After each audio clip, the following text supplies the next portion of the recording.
téléspectateurs de CAM10, bonjour et bienvenue à notre émission Tous ensemble à la suite de Jésus-Christ de Nazareth. Tous les dimanches, nous avons un plaisir d'avoir avec nous l'un des meilleurs exorcistes de la sous-région qui s'est donné pour objectif de nous sortir, vous et moi, de l'obscurantisme. Et pour le faire, il choisit minutieusement un thème et un extrait de texte pour nous enseigner. Alors, sentez-vous concernés, vous, fidèles téléspectateurs du Cameroun, de Yaoundé en particulier, du Bénin, du Gabon, de la Centrafrique, de la Côte d'Ivoire, tous, vous êtes sur CAM10 pour notre émission du dimanche 18h. Comme je vous l'ai dit, nous avons le même invité, celui-là qu'on ne présente plus, le Père Landry Marie, prêtre orthodoxe de l'Église d'Italie au Cameroun. Bonsoir mon Père. Bonsoir Enis Togo, merci pour cette invitation une fois de plus sur ce plateau dans le cadre de notre émission. Vous l'avez dit, tous ensemble à la suite de Jésus-Christ de Nazareth. Voilà, mon Père, dans le cadre de votre mission, il nous est parvenu que récemment vous avez fait un déplacement du côté de Douala et le déplacement semblait très important parce qu'il vous a pris plusieurs jours, pratiquement 2 semaines. Alors dites-nous, en quoi consistait cette mission du côté de Douala? Alors oui, comme je le dis toujours, dans le cadre de l'apostolat d'exorcisme, je suis contacté par plusieurs personnes, des gens qui passent des moments difficiles, des cas de maladies graves, des cas d'envoûtement, de possession. Alors il y a peu, il y a des gens qui m'ont appelé du côté de Douala. Alors j'en ai profité pour aller faire, vous l'avez dit, 14 jours, 2 semaines à Douala pour les écouter. Mon objectif premier était d'écouter ces gens, de voir ce qui leur arrive. Alors oui, il y avait beaucoup de personnes qui sont venues à ma rencontre. J'ai eu des rendez-vous, je les ai écoutés. Et avec certains, j'ai eu l'occasion de prier légèrement. Mais le deuxième volet de mon déplacement, c'était également pour aller voir ma nièce. Parce que nous sommes tous ressortissants de famille. Et moi, j'ai ma grande sœur qui est à Douala, le capitaine de douane Aboudi et Tondi Karine, et sa fille est grépanocitaire. Voilà. Donc, je suis son père spirituel, alors quand ça ne va pas, on m'appelle pour venir prier, intercéder également. J'étais là-bas pour eux, je les ai assistés. J'ai également écouté le peuple de Dieu et ça s'est passé dans de bonnes et de très bonnes conditions.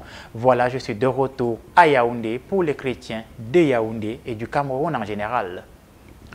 Alors, fidèles téléspectateurs, comme vous venez tous de l'écouter, il arrive au Père Landry de se déplacer pour aller vers les familles dans différentes villes. Donc, que vous soyez à Bafoussam, Tchang, Ebolova, Kribi, Balmayo, Douala, vous pouvez effectivement solliciter le Père qui viendra vers vous pour vous apporter son soutien, son suivi spirituel. Justement, comment faire pour bénéficier de ce suivi? Il suffit de contacter le numéro qui s'affiche au bas de l'écran. Donc, si vous vous sentez accablé sur le poids des souffrances, des maladies qui ont été déclarées incurables à l'hôpital, si vous avez l'impression d'être sous un poids d'un envoûtement, d'une possession, vous pouvez contacter le Père Landry Marie qui viendra vers vous, voilà, pour vous soutenir, pour vous aider, parce qu'il n'est pas qu'évangéliste, il est également exorciste, c'est-à-dire qu'il fait dans la diaconie des malades. Donc, en contactant le numéro qui s'affiche au bas de l'écran, vous serez justement encadré par son service assistante qui va vous accompagner et vous orienter pour les modalités, pour son déplacement et son accompagnement. Alors, comme je vous l'ai annoncé, tous les dimanches, nous échangeons sur un thème particulier qui est justement choisi par les soins du Père Landry. Ce dimanche, le thème qui a été choisi, c'est « Jésus ressuscite un mort à Naïm ». Et bien sûr, pour nous entretenir là-dessus, le Père a choisi le livre de Luc au chapitre 7, du verset 11 à 17. Mon Père, parmi tous les miracles de Jésus, pourquoi avoir choisi cette fois la résurrection d'un mort à Naïm? Oui. Alors, pourquoi j'ai choisi la résurrection d'un mort à Naïm? Parce que ce texte m'a paru assez particulier. Pourquoi? Dans les 4 évangiles synoptiques, et notamment Luc en fait partie, nous allons voir que Jésus va accomplir quelque chose sans qu'on ne lui ait rien demandé. Et ça, c'est très important.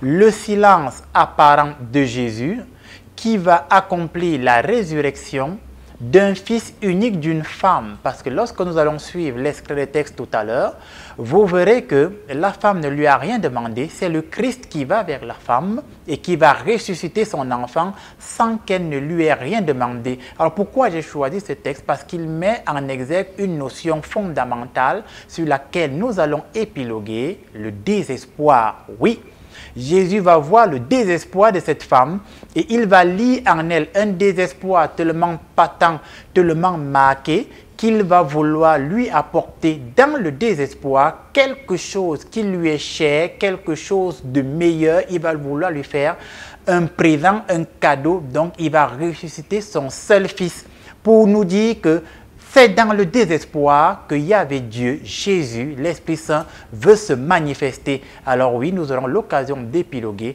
Voilà pourquoi j'ai choisi ce texte, parce que je sais que dans la société camerounaise, africaine et même européenne, les gens sont dans le désespoir face aux difficultés professionnelles, face aux difficultés familiales, face aux difficultés sentimentales, face aux difficultés entrepreneuriales. Ils sont dans le désespoir et quelquefois ils se demandent, est-ce que Dieu me voit? Est-ce que Dieu m'entend? Mais là, nous aurons l'occasion d'épiloguer dessus en écoutant cet audio qui nous sera proposé tout à l'heure. Voilà pourquoi j'ai choisi cet extrait de texte. Merci mon père pour cette brève explication.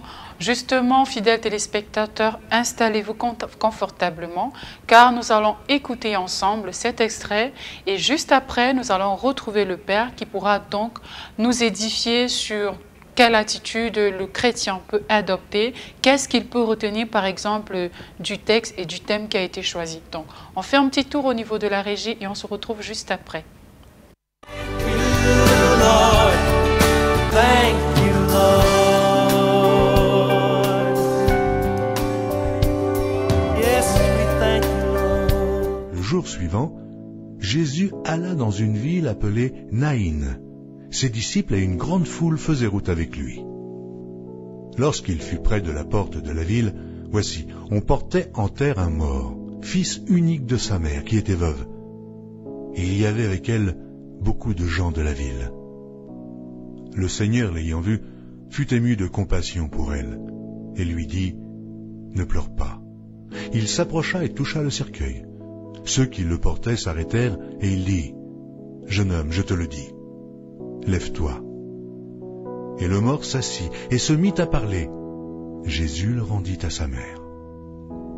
Tous furent saisis de crainte et glorifiaient Dieu, disant, « Un grand prophète apparut parmi nous, et Dieu a visité son peuple. » Cette parole sur Jésus se répandit dans toute la Judée et dans tout le pays d'alentour.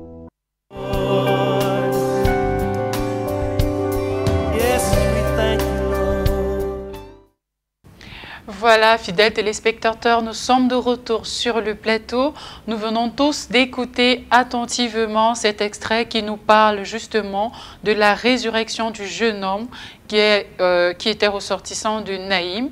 Donc, lors d'une visite, Jésus a réussi à redonner en fait la vie déjà à ce jeune homme et aussi à sa maman.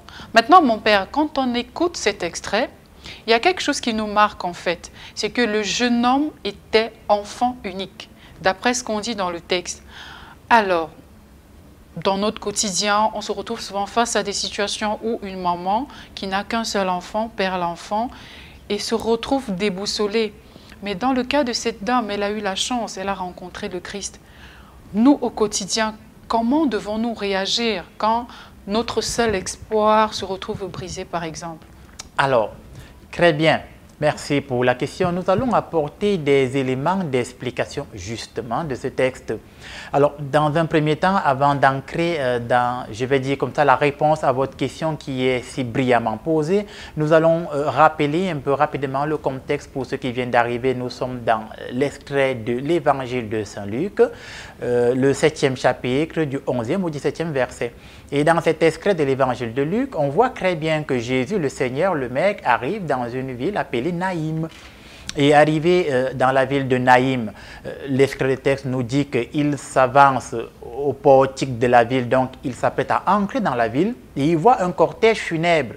Il voit un cortège funèbre et ce qui captive l'attention de Jésus, c'est l'importance des gens, si vous voulez, la quantité de masse humaine qui est là. Donc c'était un deuil assez important. Ça veut dire que cette femme, beaucoup de gens la connaissaient et sont venus l'assister parce qu'ils étaient, je vais dire, touchés et ils partageaient sa douleur.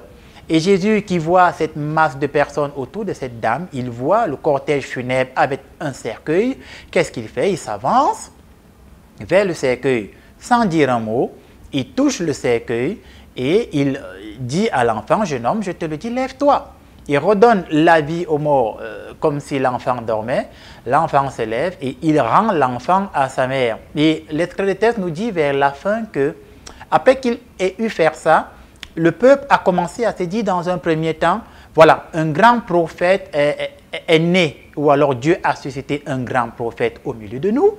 Et le peuple va commencer à répandre la nouvelle partout qu'il y a un grand prophète que Dieu a envoyé et Dieu a visité son peuple par son prophète.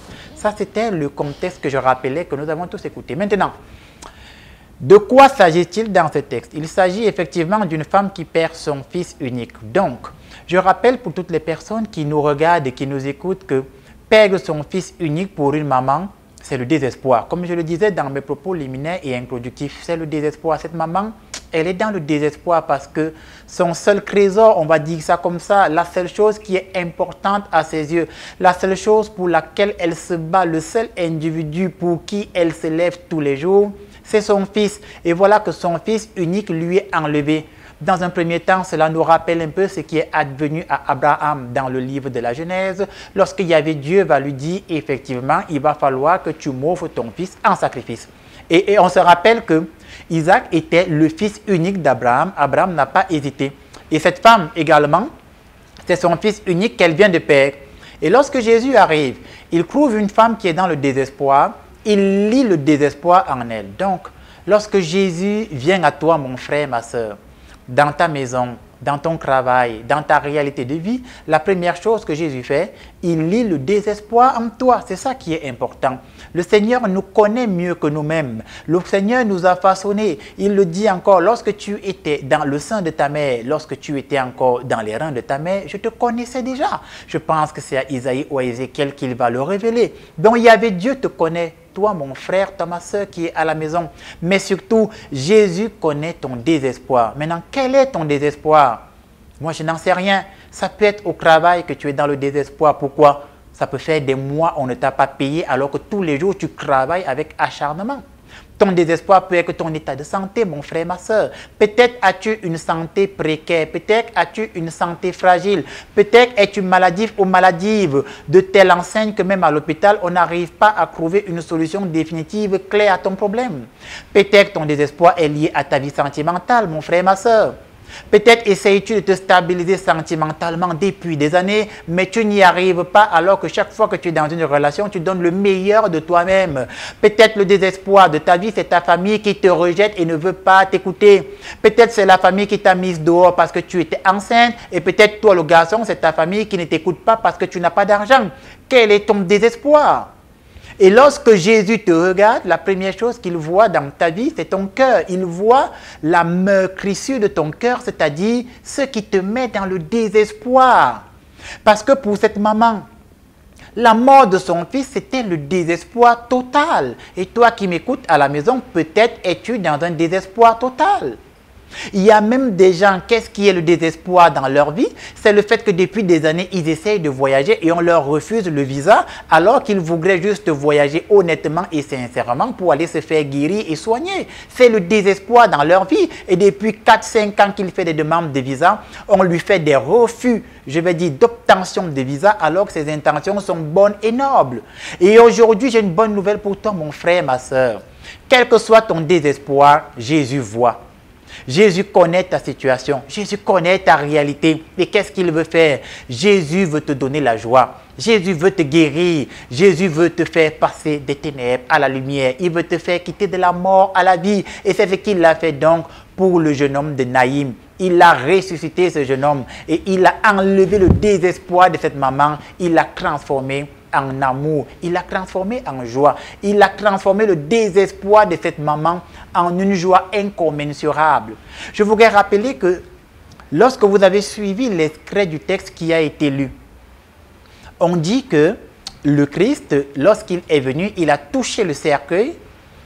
Le jeune homme s'est levé, en grec, il a dit, je te le dis, Talita Koumi, qui signifie, je te l'ordonne, lève-toi. Le grec est plus important dans l'explication des textes bibliques. Il dit Talita Koumi, donc je te l'ordonne, lève-toi. Et le français dit ceci, lorsque le jeune homme s'est levé, Jésus le rendit à sa mère. Ça, c'est l'adaptation française. Mais je vais vous donner une explication, je vais dire gréco-latine de ce texte biblique ou de cette expression biblique. En grec ancien, lorsqu'il lui a dit « Je te l'ordonne, lève-toi », la phrase qui suit en grec s'explique comme je vais vous la livrer la ténor. Il dit « Et Jésus le donna à sa mère ».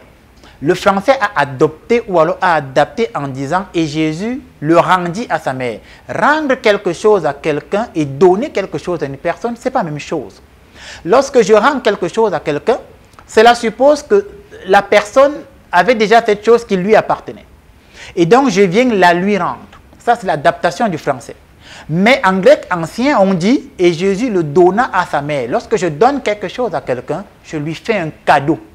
Voilà pourquoi c'est important quand vous voulez ancrer dans, je vais dire comme ça, l'explication biblique, ce qu'on va appeler l'exégèse. Il vous faut absolument avoir des notions de grec et de latin, sinon vous allez faire un faux départ. Où je veux en venir, chers amis téléspectateurs, Jésus donne l'enfant à sa mère. Au sens du grec ancien, il lui fait un cadeau. Donc dans ton désespoir, Jésus veut te faire un cadeau. Et le cadeau qu'il veut te faire, c'est le miracle. C'est où je veux en venir. Dans ton désespoir, Jésus veut accomplir un miracle. Et le miracle qu'il veut accomplir aujourd'hui, c'est de faire en sorte que les 3 mois et les 6 mois de loyer, ou alors je vais dire de salaire qu'on ne t'avait pas donné, le miracle que Jésus veut faire, c'est déclencher une parole pour qu'on te restaure tout ton argent. Le miracle que Jésus veut faire, c'est que toi qui es malade depuis des années, il te touche, il te dit Talita Koum, il veut te redonner la santé. Le miracle que Jésus veut faire dans ta vie, c'est qu'au moment dans ta famille où tu es rejeté parce que tu n'as pas d'argent, Jésus veut te restaurer de telle sorte que dans ta famille, tu deviennes la pierre angulaire.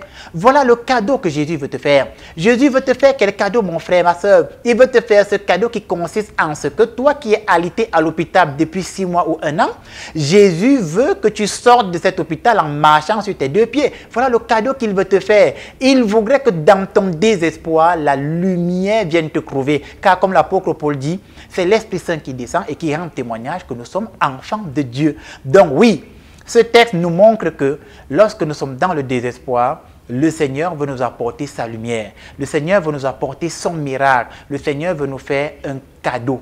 Dieu veut te faire un cadeau aujourd'hui à toi qui m'écoutes. Dieu veut te faire un cadeau aujourd'hui, mon frère et ma soeur. Est-ce que tu es disposé à recevoir son cadeau? Est-ce que ton cœur est ouvert? Est-ce que tu acceptes le cadeau de Dieu dans ta vie? Et moi, je te le dis en tant que serviteur de Dieu, au moment où tu regardes cette émission, si tu ouvres ton cœur et tu répètes après moi, oui Seigneur, je t'accepte dans ma vie, je te reçois dans ma vie, amen, amen, je te le dis, le soleil ne se couchera pas, que Yahvé va te faire un cadeau et demain, tu recevras une bonne nouvelle. Parce que Jésus, il veut changer ton désespoir en réussite. Et Jésus veut faire en sorte que tous tes ennemis d'aujourd'hui soient tes admirateurs de demain. Voilà ce que je pouvais apporter comme élément d'explication synthétisé de ce texte afin que nos chers téléspectateurs à travers le Cameroun, la sous-région d'Afrique centrale et même d'Afrique de l'Ouest et dans le monde, que vous preniez conscience qu'aujourd'hui est un grand jour car Yahvé Dieu enverra ses anges pour changer votre désespoir en réussite. Voilà ce que je pouvais apporter. La parole de Jésus est mon épée, elle est ma flamme. Je prie que cette parole devienne pour vous une épée et une flamme et que la suite, Dieu vous accorde ce que votre cœur désire. Alors merci mon Père pour toutes ces belles explications. On a une question en fait mon Père. Vous avez parlé d'un cadeau tout à l'heure, donc Jésus qui nous fait le cadeau. Mais vous aussi mon Père, vous nous faites le cadeau de nous sortir de l'obscurantisme. C'est une mission que vous vous êtes donnée et je pense que les téléspectateurs aimeraient bien savoir qu'est-ce qui vous a motivé à nous faire ce cadeau-là.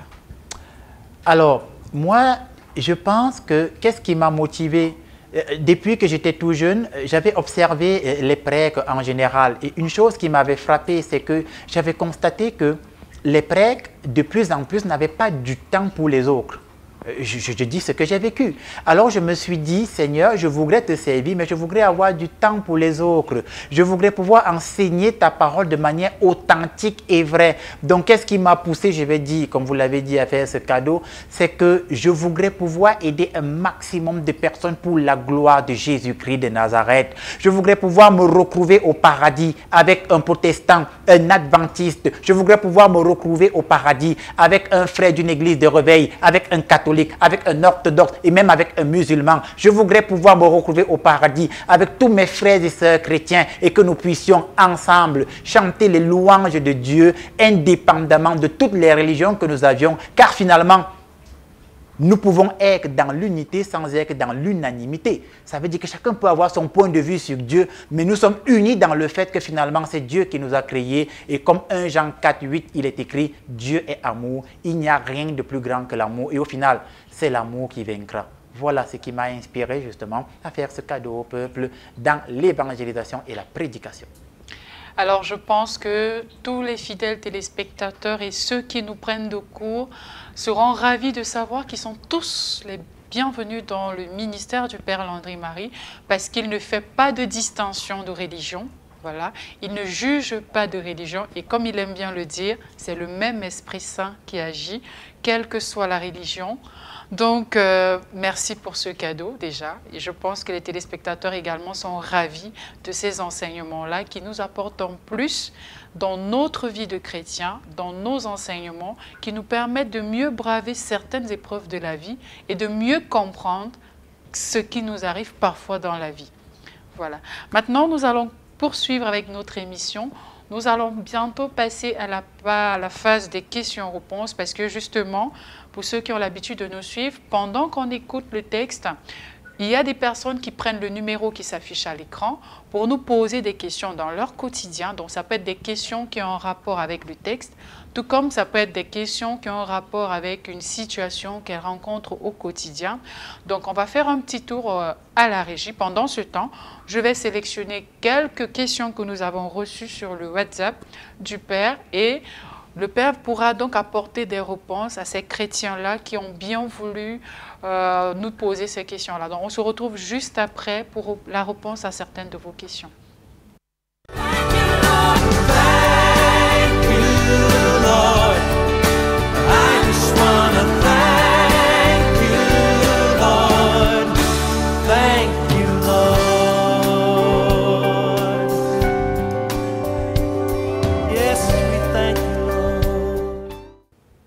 Voilà, nous sommes de retour sur le plateau pour la suite de notre émission. Je rappelle à toutes les personnes qui nous prennent de court que là, c'est une émission de méditation, d'enseignement et également d'intercession. Donc ce dimanche, le Père a choisi de nous entretenir sur Jésus qui ressuscite un mort à Naïm.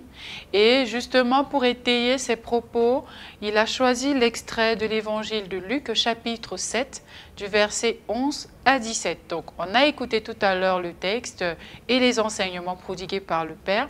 Et là, maintenant, on va passer aux questions que nous avons reçues sur le WhatsApp du Père. Donc, sans plus tarder, nous allons commencer avec la question de Monsieur Jules. Voilà, Monsieur Jules dit « Mon Père, lorsqu'on travaille dans une société au sein de laquelle le patron ou alors les patrons sont dans une loge exotérique, en tant que chrétiens, que devrions-nous faire? » Bien. Alors, lorsque nous sommes en service dans une société où les responsables sont dans une secte, une loge exotérique, en tant que chrétien, qu'est-ce que vous devriez faire? À mon sens, ce n'est pas compliqué. Vous devez rester en prière.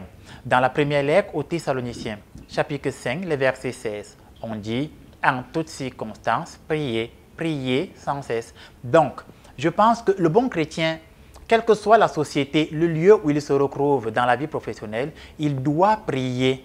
Pourquoi? Parce que j'aime à le dire, la lumière et les ténèbres ne cohabitent pas. Le mal et le bien ne peuvent pas rester ensemble et je vais dire comme ça, cheminer ensemble. Rappelez-vous, extrait du livre d'Amos, chapitre 3, verset 3, il est écrit « Deux ne font chemin ensemble s'ils ne sont d'un commun accord ».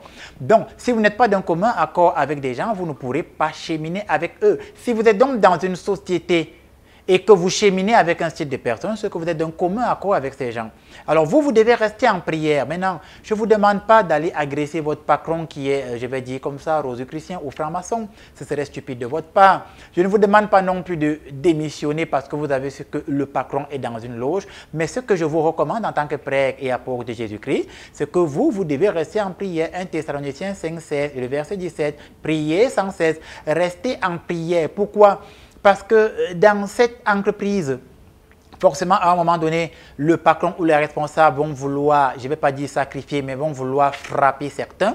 Il faudrait que quand ils vont vouloir frapper certains, que ce qu'ils peuvent déployer comme maléfice, ce qu'ils peuvent déployer comme envoûtement, ce qu'ils peuvent déployer comme force mystique, que cela n'ait aucun effet sur vous. Et il faudrait que lorsqu'ils vont même vouloir vous attaquer de front, qu'il y avait face de vos combats ces combats. Rappelez-vous, Exode 14, 14, il y avait dit, je ferai de vos combats mes combats. Et Yahvé ne peut faire de vos combats ces combats que si vous l'appelez en esprit et en vérité. Alors oui, mon frère, prie et jeûne. Et le reste, Dieu fera. Beaucoup de courage à toi et que Dieu te bénisse et te donne le discernement dans cette entreprise afin que véritablement, même dans cette entreprise où les responsables sont ténébreux, que ces ténèbres ne t'engloutissent pas. Et nous allons prier pour toi. Merci mon Père. Alors nous allons passer à la question de Jeanne d'Arc. Jeanne d'Arc dit « Bonjour mon Père, ma fille est drépanocytaire depuis sa naissance. Moi, je n'ai pas de problème de santé, mes autres enfants non plus. Est-ce que vous pouvez la guérir, s'il vous plaît? Vous êtes un exorciste. » Alors, je vais éclairer cette question de Jeanne d'Arc. Est-ce que je peux guérir ta fille drépanocytaire? On va d'abord revenir sur qu'est-ce que la drépanocytose, parce que si nous n'expliquons pas ce que c'est que la drépanocytose et comment on se retrouve avec des enfants drépanocytaires, on ne peut pas évoluer. Rappelez-vous le but de notre émission, il faut sortir le peuple de l'obscurantisme. Je rappelle que la drépanocytose est une maladie clinique. Hein, voilà, la drépanocytose. Et cette maladie clinique-là, c'est, je vais dire comme ça, de façon triviale, je ne veux pas entrer dans des expressions scientifiques qui vont faire que certains vont se perdre dans mon jargon médical, même si je ne suis pas médecin. La drépanocytose, c'est aussi une maladie qui explique qu'il y a dans les globules blancs l'hémoglobine qui est défaillante. Voilà. Et dans les globules rouges, pardon, il y a l'hémoglobine qui est défaillante. Et le fait que l'hémoglobine soit défaillante, les globules rouges n'arrivent pas à porter la quantité d'oxygène qu'ils doivent porter normalement et la déployer par le procédé physionomique normal. Comme les globules rouges sont défaillants, ils portent mal l'oxygène et par moment, l'enfant va faire ce qu'on va appeler des crises vaso-occlusives. Et quand elle va faire des crises vaso-occlusives, elle aura des douleurs extrêmes aux muscles, aux articulations. Et ces crises vaso-occlusives vont être croissantes de plus en plus avec le temps et ça va apporter une mort précipitée de l'enfant. C'est ça la drépanocytose, pour dire que c'est une maladie clinique identifiée, connue, dont on connaît les causes. C'est où je veux en venir, parce qu'elle a dit, moi je n'ai pas de problème de santé, je veux en venir d'abord par là. Alors, qu'est-ce qui est cause de la drépanocytose? C'est un problème de test d'électrophorèse. Et c'est quoi l'électrophorèse? C'est ce test médical par lequel vous allez identifier votre groupe sanguin. Le problème en Afrique et au Cameroun, c'est que la plupart de nos compatriotes, de nos frères, ne savent même pas que quand on se met dans une relation avec quelqu'un, il faut faire un test d'électrophorèse. Parce que si vous ne faites pas un test d'électrophorèse et que vous vous retrouvez dans un groupe sanguin qui n'est pas compatible avec votre compagnon, la probabilité que vous fassiez des enfants qui seront d'un groupe sanguin défaillant, SS comme on dit en médecine, est très élevée. Et si je suis avec un homme, une femme, je ne connais pas son groupe sanguin, nous nous mettons ensemble et notre groupe sanguin n'est pas compatible, nous allons faire des enfants SS. Et les enfants SS seront drépanocytaires et ils ne vont pas vivre longtemps, ils vont mourir. Et je vais dire partout que les sorciers veulent me faire du mal, on essaye de me tuer, alors que c'est moi qui n'ai pas fait un test d'électrophorèse avant de me marier ou avant de m'engager dans une vie sentimentale. L'occasion pour moi de dire aux gens, oui, allez faire des tests d'électrophorèse. Ça vous évitera justement de faire des enfants drépanocytaires. Voilà. C'était pour dire à la dame que vous pouvez ne pas avoir de problème de santé, mais votre groupe sanguin peut être tellement incompatible avec le père de l'enfant que l'enfant est sorti SS. Maintenant, pour répondre à sa question, est-ce que je peux guérir ton enfant? Non. Je ne suis pas la bonne personne. Mais est-ce que Jésus peut guérir ton enfant? Oui. Jésus peut guérir ta petite fille. Comme il a ressuscité le jeune homme Anaïm, Jésus peut le faire. Maintenant, est-ce que Jésus va le faire? Je n'en sais rien. Mais est-ce que moi, je peux prier Jésus pour qu'il ait miséricorde de toi? C'est ce que je peux faire en tant qu'exorciste. Je peux prendre ta fille, l'amener devant Jésus et dire à Jésus, Seigneur, s'il te plaît, guéris cet enfant. Voilà ce que je peux faire. Et Jésus pourra décider de la guérir ou pas. Mais moi, je peux intercéder. Je peux lui imposer les mains. Et la suite, c'est Dieu qui fera. Rappelez-vous, lorsque l'apôtre Paul écrit à Timothée, il va lui dire que, écoute, moi, j'ai sémé. Le frère a arrosé et c'est Dieu qui a fait germer. Le Père Langry peut prier et intercéder, mais c'est Yahvé Dieu qui guérit, c'est Jésus qui guérit. Et c'est pourquoi je suis contre tous ces prêtres et je suis contre tous ces pasteurs qui vont imposer les mains aux gens et qui leur disent, finalement je vous ai guéri. Personne ne peut guérir si ce n'est Yahvé seul. Personne ne peut sauver si ce n'est Yahvé seul. Alors moi, je ne peux pas guérir ta fille, mais Jésus peut la guérir. Et comme je sais en qui j'ai mis ma foi, moi Père Langry Marie, j'ai mis ma foi en Jésus-Christ de Nazareth, alors je pense et je crois que par le nom de Jésus, ta fille peut guérir en continuant un suivi médical méticuleux et en ajustant les bonnes prières à la suite de Jésus-Christ de Nazareth. Beaucoup de courage à toi, ma soeur, et que Dieu te bénisse et qu'il bénisse ton enfant. Amen. Alors, on va passer à la troisième question que nous avons sélectionnée. La personne n'a pas précisé son nom. D'accord. Mais elle a dit « Bonjour à vous sur le plateau et merci pour les enseignements. Mon père, ma question est celle de savoir, lorsque vous faites le commerce comme moi et que vous constatez que votre voisine de travail utilise des poudres qu'elle met devant son comptoir pour vendre et elle réussit à vendre beaucoup puisque ça marche. Moi, je vends de moins en moins qu'elle. Que faire? Alors, je suppose que cette femme est une commerçante. Oui. Et qu'elle est en train de se plaindre du fait qu'elle vend moins pendant qu'à côté d'elle, il y a des gens qui semblent vendre beaucoup. Et elle a constaté apparemment, d'après son intervention, que sa voisine utilise des poudres bizarres qu'elle jette devant son comptoir, tout ça là, et les clients viennent beaucoup. Alors, elle demande que faire. Que faire? Moi, je vais reformuler sa question. Pourquoi tu vends? Voilà la vraie question. Pourquoi est-ce que je fais du commerce? Et si en tant que commerçant et chrétien, je ne peux pas répondre à cette question, alors je vais me laisser influencer. Et beaucoup de gens vont dire, moi je vends parce que je veux avoir de l'argent. Moi je vends parce que je voudrais devenir riche. Moi je vends parce que non. Écoutez, tu fais du commerce, pour avoir le pain quotidien. Dans le Notre Père, Jésus a dit, donne-nous notre pain de ces jours. Le Seigneur te permet de vendre pour te donner le pain du jour, le pain quotidien. Et Jésus a dit, ne vous souciez pas de demain, car demain prendra soin de lui-même. Car il a dit, qui d'entre vous peut à force d'inquiétude augmenter un temps, soit peu un seul jour dans sa vie? Ce n'est donc pas en t'inquiétant si tu vas beaucoup vendre demain ou pas, que tu permettras que la vente soit meilleure ou pas. Mais le problème, c'est que tu fasses la volonté de Dieu. Dans la lettre aux Hébreux, il est écrit, tu m'as donné un corps, Seigneur, pour que je fasse ta volonté. Et dans l'évangile de Jean, au chapitre 4, le verset 34, Jésus montre très bien qu'il a une haute nourriture qui est celle de faire la volonté de Dieu. Alors tu vends pour faire la volonté de Dieu, ma soeur. Tu ne vends pas pour être en compétition avec ta voisine. Tu ne vends pas pour être en compétition avec les autres commerçants au marché. Tu vends pour avoir le pain quotidien. Et dès que Dieu te donne le pain quotidien pour toi et tes enfants, tu lui rends grâce, tu le bénis et tu attends demain, car à chaque jour suffit sa peine. Et Yahvé qui connaît mieux que toi ce qui est bon pour toi, pourvoira toujours à tes besoins. Car l'apôtre Paul dit, et Dieu pourvoira. Alors ma soeur, que faire? Continue de vendre pour la gloire de Dieu et contente-toi du pain quotidien. Le reste, Yahvé fera. Voilà ce que je pouvais dire à cette femme qui nous a écrit. Merci mon père pour la réponse à la dame. C'est vrai que c'est le quotidien des commerçants. Donc je pense que la réponse va aider plus d'un. D'accord. Voilà, on va prendre une dernière question, enfin une dernière réaction qui s'accompagne d'une question effectivement.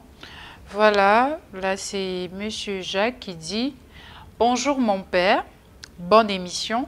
J'ai l'habitude de vous écouter tous les dimanches et vous enseignez très bien. Toutefois, je constate que vous rejetez fermement l'homosexualité sous toutes ses formes. Maintenant, j'ai une question. Si un jour des homosexuels viennent vous demander de l'aide pour prier sur eux, qu'allez-vous faire? » Alors, très bien. Le frère m'a très bien identifié. Il a dit que je rejette l'homosexualité sous toutes ses formes. Oui, je ne me cache pas. Parce que je pense et je crois, Jean 8,42, vous connaîtrez la vérité et la vérité vous affranchira. Et la vérité nous affranchit de quoi? La vérité nous affranchit du péché.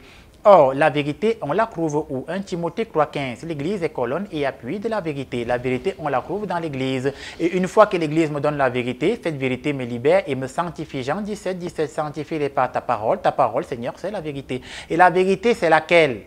C'est que dans le livre du Lévitique, Yahvé Dieu dit, tu n'iras pas avec un homme comme un homme va avec une femme, et tu n'iras pas avec une femme comme une femme va avec un homme, car moi l'Éternel Yahvé Dieu, j'ai ces choses en abomination. Donc la vérité c'est laquelle? La vérité c'est que Yahvé Dieu n'accepte pas l'homosexualité, nous demande de nous en éloigner, et il a détruit la ville de Sodome et de Gomorrhe à cause de ce genre de pratiques qui sont contre nature. Alors oui, moi Père Langry-Marie, je prends position en tant qu'apôtre de Jésus-Christ de Nazareth, en tant que prêtre, parce que je déplore qu'aujourd'hui, on trouve même qu'il y ait des prêtres ou des pasteurs qui essayent d'atténuer la vérité parce qu'ils veulent être bien vus. Je n'essaye pas d'être bien vu, j'essaye d'être dans le camp de Dieu, j'essaye d'être un témoin de Jésus-Christ, et même si demain on m'empoisonne ou on me tue, c'est pas grave, au moins je serai mort martyr en annonçant la parole de Jésus-Christ. Et vous qui m'écoutez à la maison, vous ne devriez pas avoir peur de dire la vérité. Matthieu 14, 27, il est écrit, n'ayez pas peur. Et le bon chrétien n'a pas peur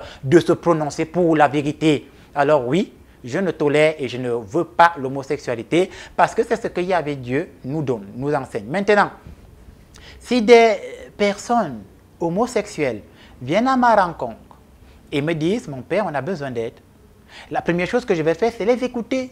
Je ne suis pas homophobe, je ne suis pas un animal, je vais les écouter.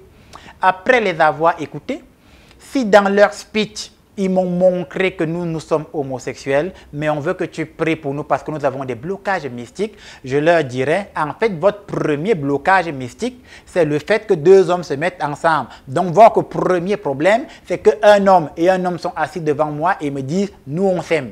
Donc, je leur montrerai de façon polie et véritable que votre vrai blocage, c'est pas ce que vous me dites. Votre vrai blocage, c'est le fait que vous n'êtes pas dans la volonté de Dieu. Et je leur demanderai de changer et de se convertir. Maintenant, s'ils ne me disent, on ne peut pas changer, on ne peut pas se convertir parce que nous, on s'aime, je vais leur dire, frères et sœurs, nos chemins se séparent. Écoutez, Deutéronome 30:15, il est écrit, je mets devant toi la vie et la mort, le bonheur et le malheur, choisis. Alors moi, je vais leur proposer de choisir la vie et le bonheur, mais si eux, ils choisissent le malheur, je ne peux rien. C'est le choix, c'est le libre arbitre. Mais je ne vais pas commencer à les insulter ou à vouloir, je ne sais pas pourquoi, leur faire du mal ou à vouloir leur donner des coups de poing. Je ne suis pas du genre. Mais je leur montrerai que votre style de vie est déjà un blocage. Et je leur montrerai que pour le moment, je ne peux pas vous imposer les mains tant que vous êtes dans le péché de façon inconditionnelle, mais tant que vous servez de manière volontaire les forces du mal. Parce qu'il faut le redire encore sur ce plateau. toutes les personnes qui sont homosexuelles servent les forces ténébreuses de façon volontaire ou involontaire. Voilà qui est la vérité. Alors mon frère, s'ils viennent me voir, je les inviterai à se convertir, à changer. S'ils ne m'écoutent pas, je ferai comme Yahvé et comme Jésus a dit, secouez la poussière de vos pieds. Je leur dirai, nos chemins se séparent. Je ne peux pas, moi, apôtre de Jésus-Christ, accepter le faux et tolérer le faux. Voilà ce que je pouvais dire à ce sujet. Alors, merci mon père pour les réponses que vous avez apportées à ces différentes questions de nos fidèles téléspectateurs.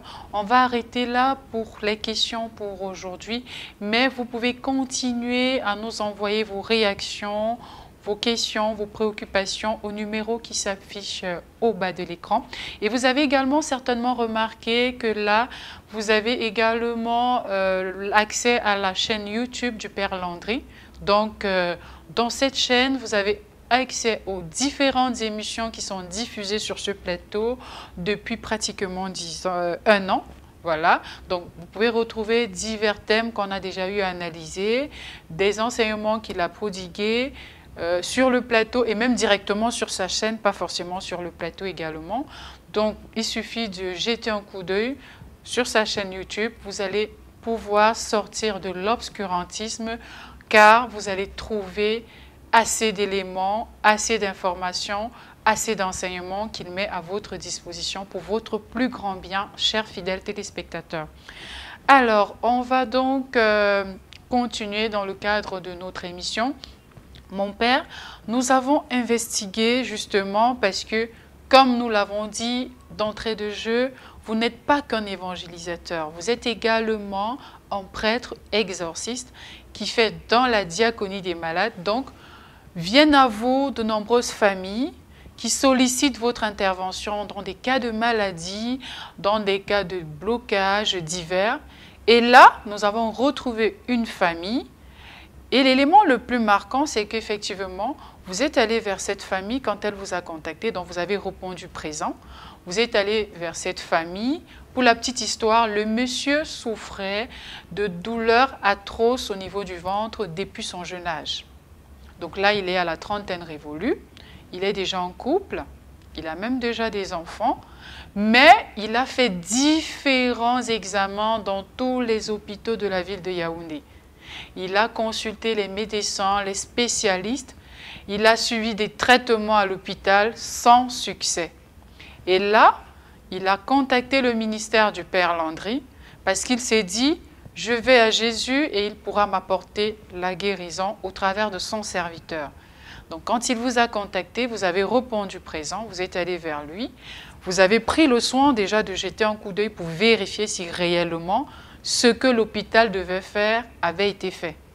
Et après avoir mis cette personne, après avoir mis cette famille en général dans un suivi spirituel, le résultat est assez satisfaisant pour la grande gloire de Dieu. Donc j'invite les fidèles téléspectateurs à regarder cet élément, ce témoignage vraiment marquant de ce monsieur-là qui est très content de ce que Dieu a fait dans sa vie au travers de son serviteur. On se retrouve juste après.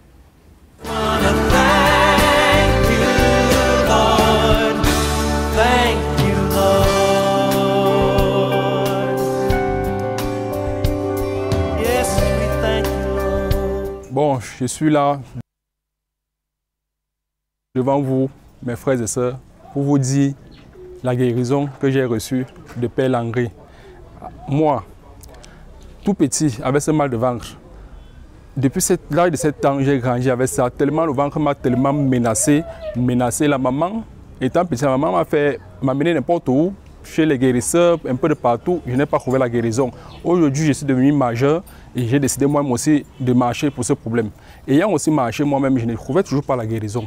Donc le ventre m'a tellement fait mal au point où je me suis retrouvé à vomir du sang. Donc il vomissait du sang. Je faisais les selles, ça sortait avec du sang. Alors aujourd'hui, grâce à ma grande sœur, ma cousine, elle m'a orienté chez le Père Landry. Aujourd'hui, donc, vraiment, j'ai trouvé ma guérison chez Père Landry. Père Landry, vraiment, mes frères, ce que je vais vous dire, je ne sais pas, les mots me manquent.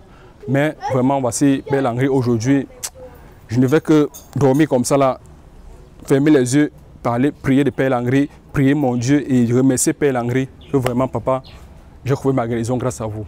Je suis allé dans les hôpitaux, dans les grands hôpitaux. Bon, comme moi j'habite Sam, je suis allé à l'hôpital de Foulane, je n'ai rien trouvé. Je suis allé à l'hôpital central. On a tout fait les examens, on a trouvé les spécialistes pour ce ventre. Je me suis couché, me fait coucher, me toucher le ventre un peu de partout. On ne trouve rien, je ne sens pas mal, rien. On m'a même prescrit les remèdes, j'ai bu, toujours rien. Donc vraiment, quand j'ai donc retrouvé le Père Landry, alors Père Landry il m'a fait prier, il m'a mis en prière, il m'a mis ces jours de prière. J'ai passé ces jours de prière, passé ces jours de jeûne. Et après ça, quand j'ai retourné à l'hôpital, je ne vous mens pas mes frères, 4 jours après cette prière, j'ai retourné à l'hôpital. C'est le même ventre qu'on a touché un peu de partout. On a touché le ventre une seule fois, j'ai senti tellement mal et directement on a retrouvé, on a repéré le mal en moi et j'ai été guéri. Et moi, c'est la dame, l'épouse de monsieur qui venait de parler là. Bon, je vais juste continuer sur ce qu'il a eu à dire. Moi, j'ai vécu ça depuis que nous sommes ensemble. Nous sommes ensemble, ça fait déjà peut-être plus de 10 ans. Il a toujours souffert de ce mal depuis, toujours. On a parcouru. Quand on s'est connus, on a parcouru des hôpitaux. On a fait l'hôpital central, l'hôpital des districts de Biémassi, l'hôpital des districts de Foulane. On a rencontré des spécialistes. On a fait des examens. On a toujours eu des résultats négatifs. La première fois qu'il a eu à faire les vomissements de sang, on nous a prescrit l'endoscopie. L'endoscopie qu'on a eu à faire au centre Pasteur. Et ils n'ont rien trouvé.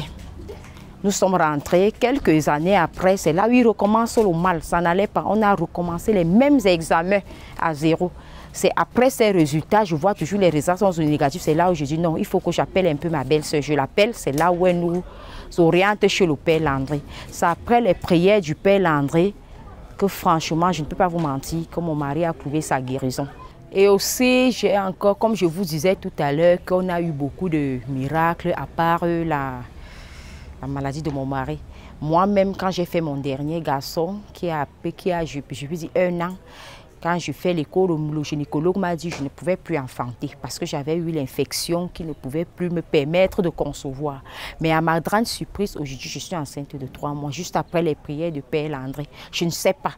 Donc, c'est pour vous juste encore pour affirmer et confirmer que ce qui est impossible à l'homme est possible à Dieu. Ce que les médecins m'ont dit que c'était impossible, Dieu l'a rendu possible aujourd'hui grâce aux prières de Père Landry. Il est venu pour la guérison de mon mari. Moi-même, j'ai été délivrée. Le Seigneur m'a béni à travers lui avec un nouveau bébé, avec une nouvelle grossesse. Parce que j'attends un nouveau bébé actuellement. Donc, je rends grâce à Dieu, je le remercie.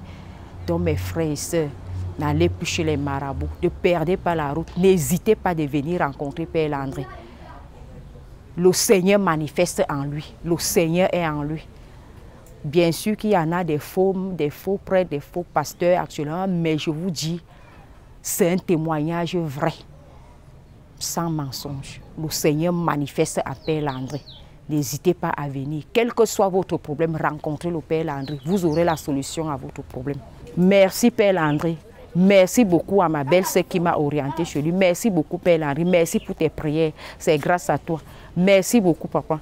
Parce qu'à part cette maladie, j'ai trouvé, après la prière que vous aviez faite chez moi, il y a encore eu beaucoup de délivrances. Beaucoup vont en bénéficier, mais qui ne sont pas là, qui peuvent en témoigner. Merci beaucoup Père Landry. Thank you, Lord. Yes, we thank you, Lord. Voilà, fidèles téléspectateurs, vous venez vous-même d'écouter et de voir ce jeune couple qui rend grâce à Dieu parce que le Seigneur, au travers de son serviteur Père Landry, a pu restaurer la santé du monsieur qui était souffrant depuis son jeune âge, malgré les différentes possibilités qu'il a essayé de mettre en jeu pour sortir de cette maladie. Il a vu les marabouts, il est même allé dans les hôpitaux, mais il fallait que Dieu lui fasse un cadeau. Et Dieu a choisi de lui faire ce cadeau au travers de son serviteur, le Père Landry. Pas seulement à lui, à toute la famille, parce que en cherchant la santé du monsieur, toute la famille a pu bénéficier parce que justement, il y a eu une nouvelle naissance également.